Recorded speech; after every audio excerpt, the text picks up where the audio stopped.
Okay, just to make sure, let's see. Alright, it's working.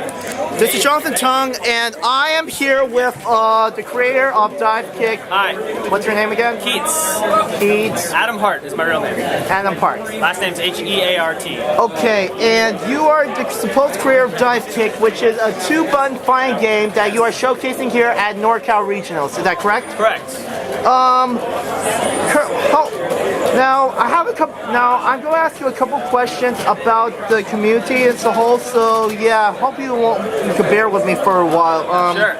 First off, when was the first time you actually took video games so seriously? When I started playing Marvel vs. Capcom 1 in the arcades, I started to get really serious about it. And what year was that?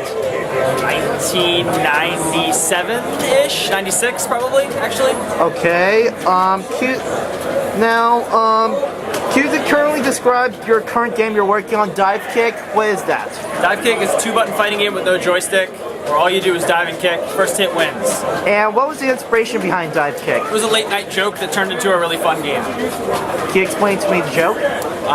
The joke was, what if there was a game called Divekick where the characters are dive and kick and the buttons are dive and kick? So you create a video game which your two main characters are dive and kick. Correct. And also include a bear pig-like thing called Redacted. Yeah, Redacted's a skunk bear.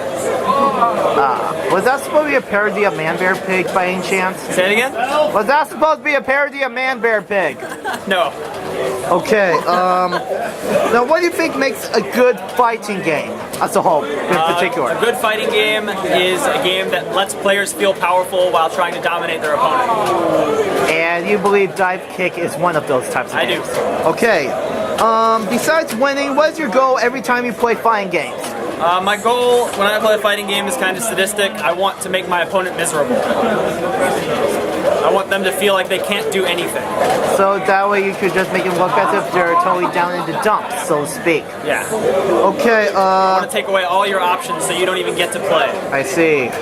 What makes the fighting game genre different than casual, non-competitive games like Mario Brothers or Angry Birds? There's nothing wrong with playing fighting games casually. That's, for one. But what makes the fighting game community a little different is probably our arcade culture.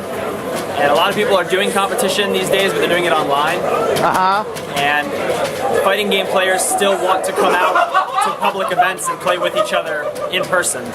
I see. And that's what makes it special to me. So how have your friends and teammates have impacted you in the fighting game genre? How have my friends impacted me? Yeah.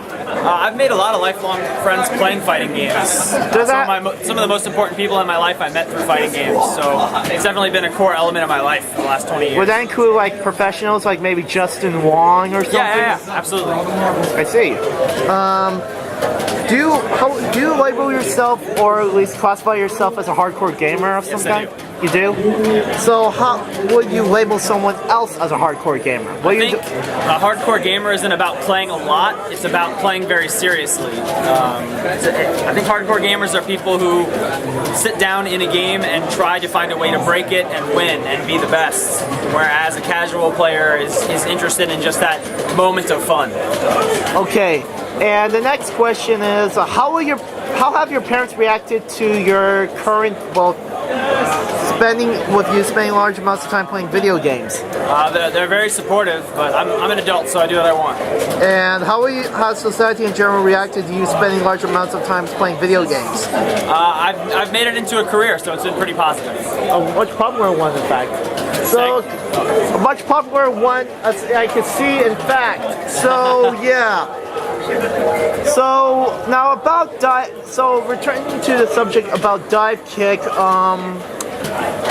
how long has this game been in production for? We started on the new version of it in November, pre-production, and full production in January. So this version's been in production about 4 or 5 months. I see. And it appears that for this game you actually developed some kind of two-button custom controller layout. Yes. So basically just a dive button and a kick button. Correct. But you can play on whatever you want as long as it's got 2 buttons, you're in there. Is it possible you can pull off juggling similar to Tekken? No, it's a one-hit kills game. There are no combos. No combos. So it's just one hit and they win. Actually, it just seems more like a joke if you really, when you look at it, because if you just perform one attack, then it's just more of a game where you have to be where you're supposed to hit the person first before the other person hits you. Yeah. I mean, you could think of Marvel vs. Capcom 3 as a one-hit kills game too. Because if I hit your character, you're losing it. It's just I have to know this really long sequence of buttons to make that happen. So this game aims to simplify the process then. Yes. So and get you back to the important part. The important part of the fighting game is outsmarting your opponent. And you believe this game will actually improve players' reaction times and maybe help it make it a lot easier for them to do something like I think that? it makes it easier to understand space control and reading and reactions than a traditional fighting game does. I see. It's not that it doesn't give you as many tools as a traditional fighting game, but it exposes the tools that are there better. Okay, and so when can we?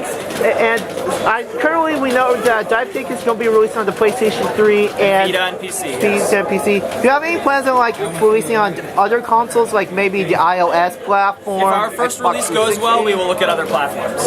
And when can we expect the release for Divekick? It'll be this summer. We're aiming to get it out before EVO, but ultimately we're publishing it ourselves, so we'll release it when it's done.